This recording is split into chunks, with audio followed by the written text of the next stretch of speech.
IELTS 19, published by Cambridge University Press and Assessment 2024. This recording is copyright.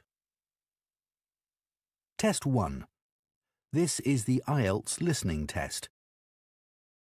You will hear a number of different recordings and you will have to answer questions on what you hear. There will be time for you to read the instructions and questions, and you will have a chance to check your work. All the recordings will be played once only. The test is in 4 parts. At the end of the test, you will be given 10 minutes to transfer your answers to an answer sheet. Now turn to Part 1.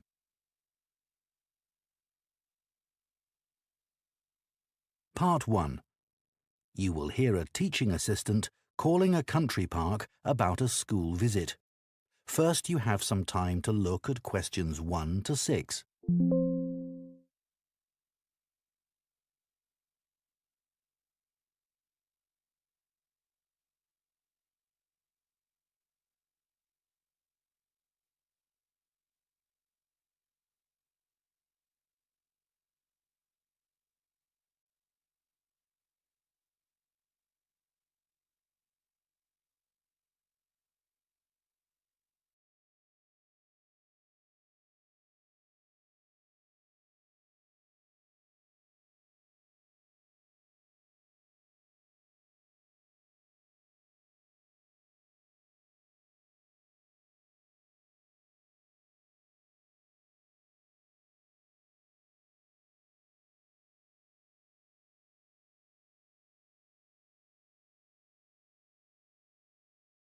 Two of our classes.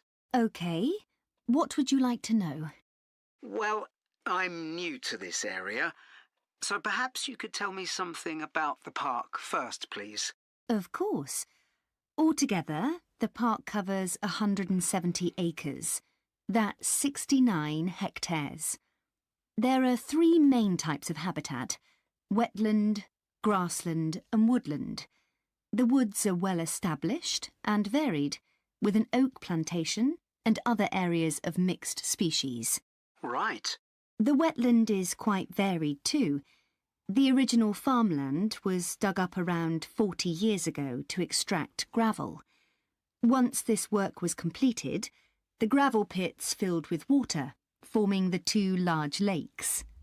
There are also several smaller ones, ponds, and a stream that flows through the park.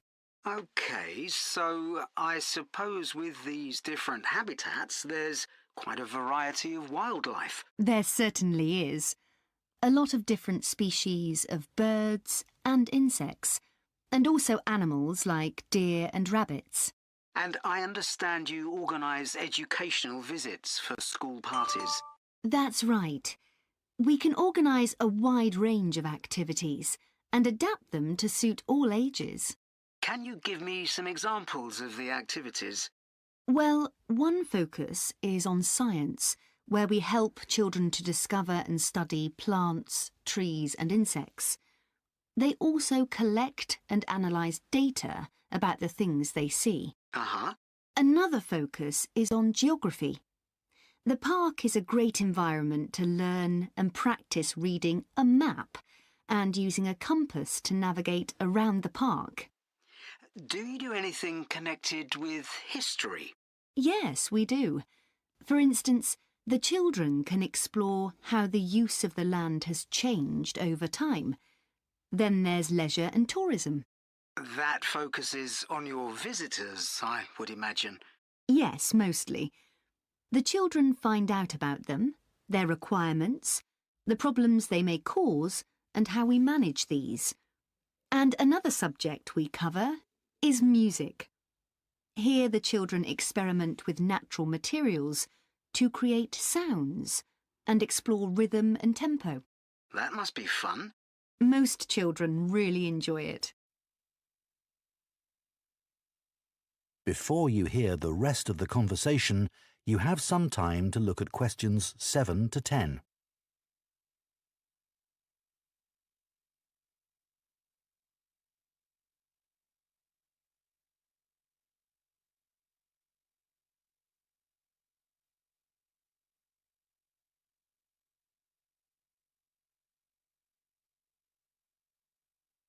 Now listen and answer questions 7 to 10.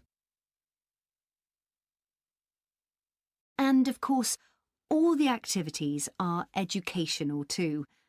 Learning outside the classroom encourages children to be creative and to explore and discover for themselves.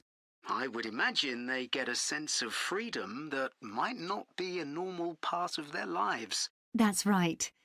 And very often, the children discover that they can do things they didn't know they could do, and they develop new skills. This gives them greater self-confidence. It sounds great. So, what about the practical side of it? How much does it cost for a full-day visit? We would expect to bring between 30 and 40 children. If there are over 30, it costs £4.95 for each child who attends on the day. We invoice you afterwards, so you don't pay for children who can't come because of sickness, for example. There's no charge for leaders and other adults, as many as you want to bring. That sounds very fair. Well, thanks for all the information. I'll need to discuss it with my colleagues, and I hope to get back to you soon to make a booking. We'll look forward to hearing from you. Goodbye. Goodbye, and thank you. That is the end of Part 1. You now have 1 minute to check your answers to Part 1.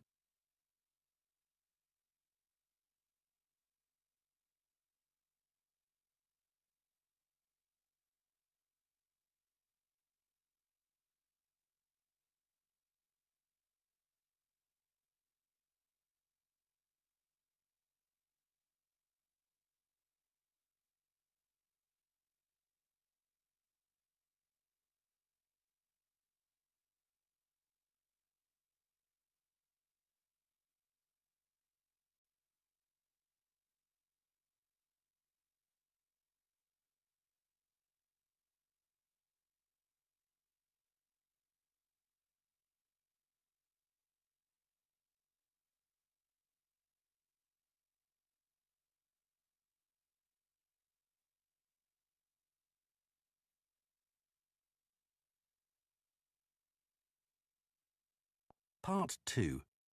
You will hear the chairman of Stanthorpe Twinning Association, which organises the link between Stanthorpe in England and a town in France, talking to members about the year's events. First, you have some time to look at questions 11 to 15.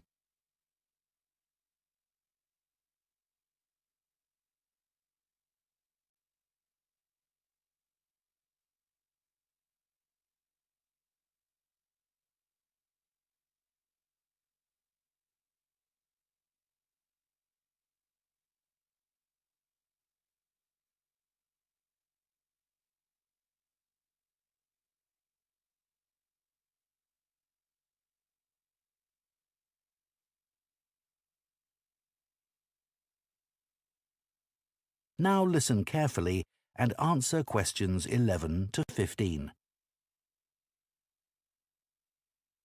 It's great to see so many members of the Twinning Association here tonight.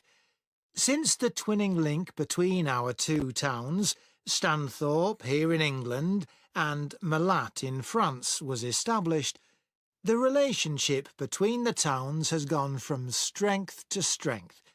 Last month, 25 members of the association from Stanthorpe spent a weekend in Malat. Our hosts had arranged a great programme. We learned how cheese is produced in the region and had the chance to taste the products. The theme park trip had to be cancelled, but we all had a great time on the final boat trip down the river. That was the real highlight. This is a special year for the association because it's 25 years since we were founded. In Malat, they're planning to mark this by building a footbridge in the municipal park. We've been discussing what to do here, and we've decided to plant a poplar tree in the museum gardens. We considered buying a garden seat to put there, but the authorities weren't happy with that idea. In terms of fundraising to support our activities, we've done very well. Our pancake evening was well attended and made record profits. And everyone enjoyed the demonstration of French cookery, which was nearly as successful. Numbers for our film show were limited because of the venue, so we're looking for somewhere bigger next year. We're looking forward to welcoming our French visitors here next week, and I know that many of you here will be hosting individuals or families. The coach from France will arrive at 5 p.m. on Friday. Don't try to do too much that first evening, as they'll be tired, so have dinner in the house or garden rather than eating out. The weather looks as if it'll be okay, so you might like to plan a barbecue. Then the next morning's market day in town, and that's always a good place to stroll round. On Saturday evening, we'll all meet up at the football club, where once again we'll have Toby Sharp and his band performing English and Scottish country songs. Toby will already be well known to many of you, as last year he organised our special quiz night and presented the prizes. Before you hear the rest of the talk, you have some time to look at questions 16 to 20.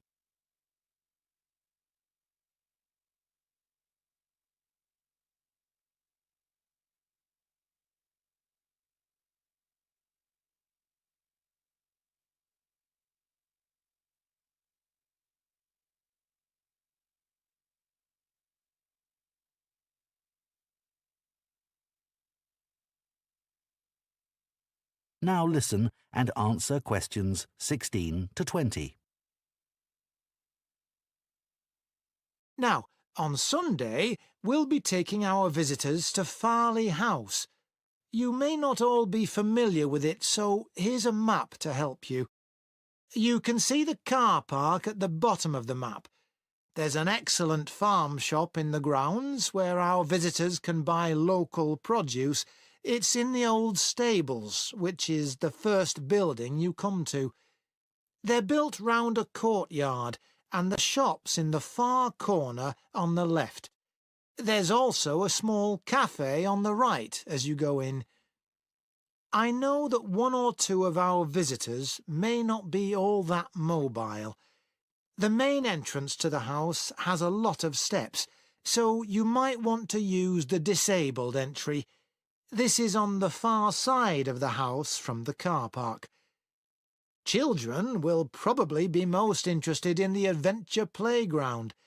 That's at the northern end of the larger lake, in a bend on the path that leads to the lake. There's lots for children to do there. There are a number of lovely gardens near the house. The kitchen gardens are rectangular and surrounded by a wall. They're to the northeast of the house, quite near the smaller lake. They're still in use and have a great collection of fruit and vegetables. The Temple of the Four Winds is a bit more of a walk, but it's worth it. Take the path from the car park and go past the western sides of the stables and the house. Then, when the path forks, take the right-hand path. Go up there with the woods on your left, and the temple is right at the end. There are great views over the whole area. OK, so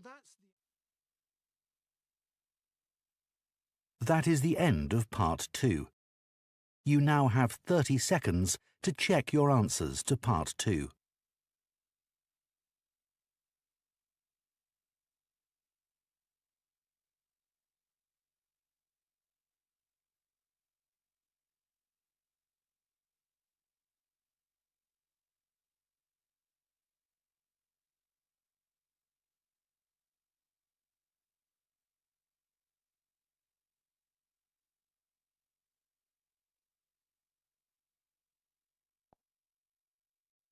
Part 3. You will hear two food science students called Marie and Colin discussing their final year projects. First, you have some time to look at questions 21 to 24.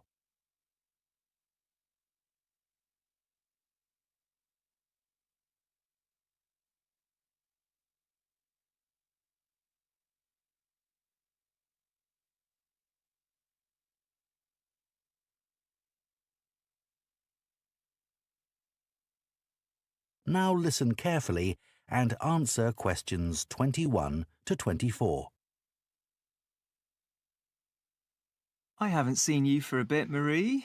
No, I've been busy with my project. You're making a vegan alternative to eggs, aren't you? Something that doesn't use animal products. Yes, I'm using chickpeas. I had two main aims when I first started looking for an alternative to eggs, but actually I found chickpeas have got more advantages. Right. But how about your project on reusing waste food? You were looking at bread, weren't you? Yes, it's been hard work, but I've enjoyed it.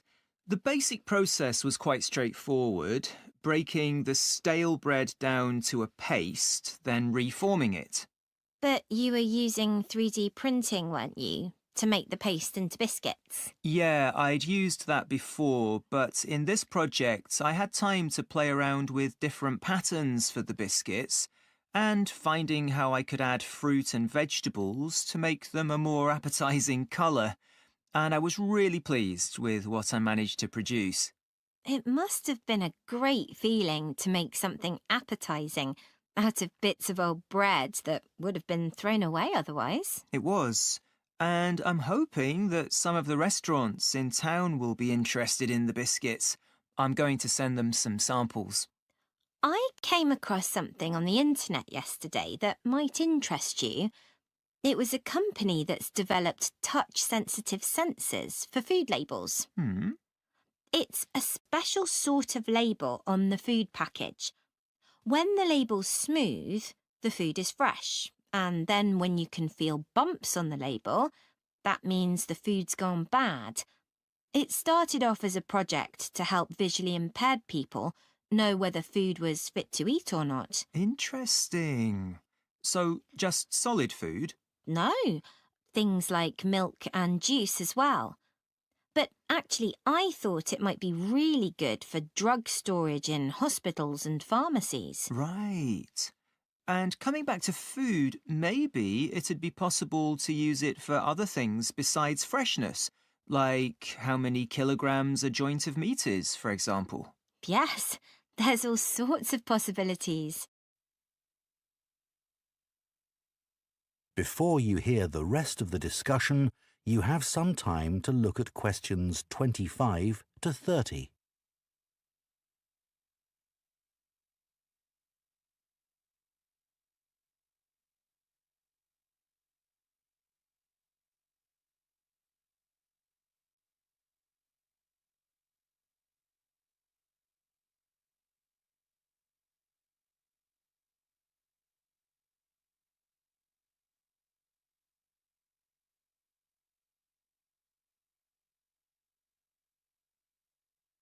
Now listen and answer questions 25 to 30. I was reading an article about food trends predicting how eating habits might change in the next few years. Oh, things like more focus on local products. That seems so obvious, but the shops are still full of imported foods. Yes, they need to be more proactive to address that. And somehow motivate consumers to change, yes. One thing everyone's aware of is the need for a reduction in unnecessary packaging. But just about everything you buy in supermarkets is still covered in plastic. The government needs to do something about it. Absolutely. It's got to change. Do you think there'll be more interest in gluten and lactose-free food? For people with allergies or food intolerances? I don't know. Lots of people I know have been buying that type of food for years now. Yes, even if they haven't been diagnosed with an allergy. That's right. One thing I've noticed is the number of branded products related to celebrity chefs. People watch them cooking on TV and then buy things like spice mixes or frozen foods with the chef's name on. I bought something like that once, but I won't again. Yeah, I bought a ready-made spice mix for chicken, which was supposed to be used by a chef I'd seen on television, and it didn't actually taste of anything. Did the article mention ghost kitchens used to produce takeaway food? No, what are they? Well, they might have the name of a restaurant, but actually they're a cooking facility just for delivery meals. The public don't ever go there. But people aren't aware of that. It's all kept very quiet. So people don't realise the food's not actually from the restaurant? Right. Did you know more and more people are using all sorts of different mushrooms now to treat different health concerns? Things like heart problems. They might be taking a big risk there. Yes, it's hard to know which varieties are safe to eat. Anyway, maybe now we should... That is the end of part 3. You now have 30 seconds to check your answers to part 3.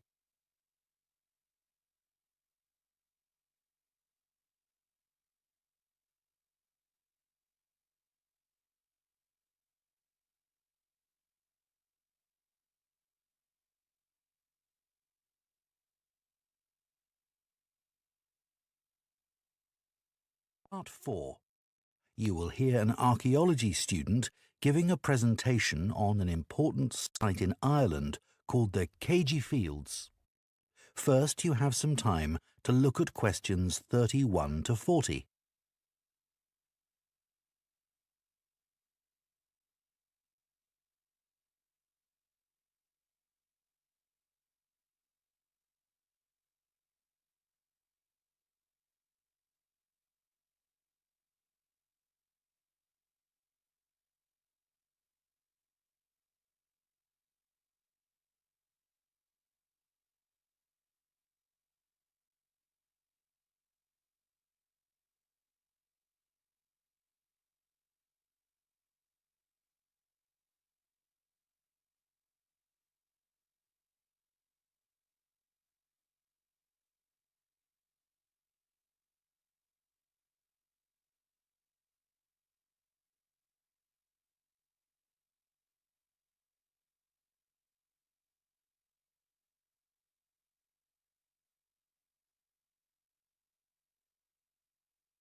Now listen carefully and answer questions 31 to 40.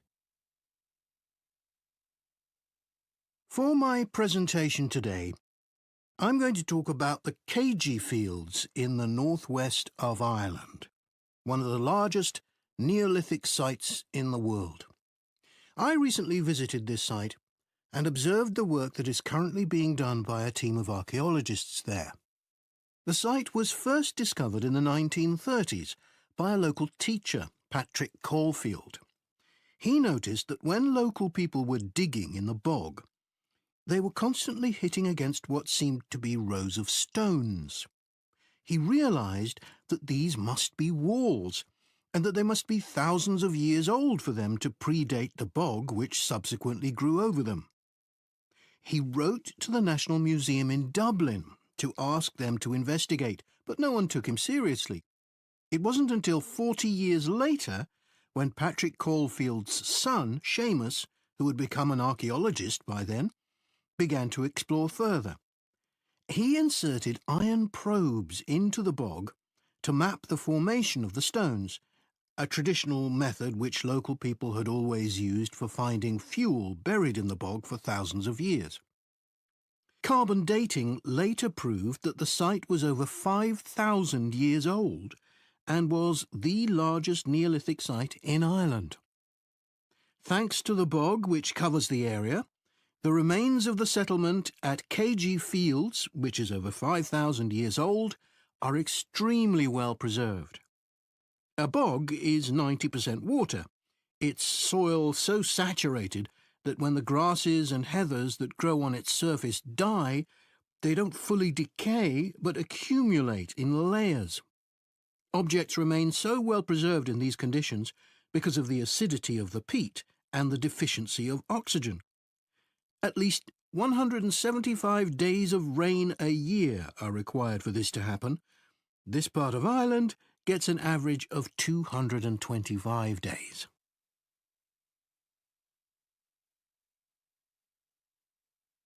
The Neolithic farmers at KG would have enjoyed several centuries of relative peace and stability. Neolithic farmers generally lived in larger communities than their predecessors, with a number of houses built around a community building. As they lived in permanent settlements, Neolithic farmers were able to build bigger houses. These weren't round, as people often assume, but rectangular, with a small hole in the roof that allowed smoke to escape. This is one of many innovations and indicates that the Neolithic farmers were the first people to cook indoors. Another new technology that Neolithic settlers brought to Ireland was pottery. Fragments of Neolithic pots have been found in KG and elsewhere in Ireland. The pots were used for many things, as well as for storing food. Pots were filled with a small amount of fat, and when this was set alight, they served as lamps. It's thought that the KG fields were mainly used as paddocks for animals to graze in. Evidence from the KG fields suggests that each plot of land was of a suitable size to sustain an extended family. They may have used a system of rotational grazing in order to prevent overgrazing and to allow for plant recovery and regrowth. This must have been a year-round activity, as no structures have been found which would have been used to shelter animals in the winter. However, archaeologists believe that this way of life at KG ceased abruptly. Why was this? Well, several factors may have contributed to the changing circumstances. The soil would have become less productive and led to the abandonment of farming. The crop rotation system was partly responsible for this, as it would have been very intensive and was not sustainable. But there were also climatic pressures too. The farmers at KG would have enjoyed a relatively dry period, but this began to change, and the conditions became wetter as there was a lot more rain. It was these conditions that encouraged the bog to form over the area, which survives today. So now I'd like to show you some... That is the end of Part 4. You now have 1 minute to check your answers to Part 4.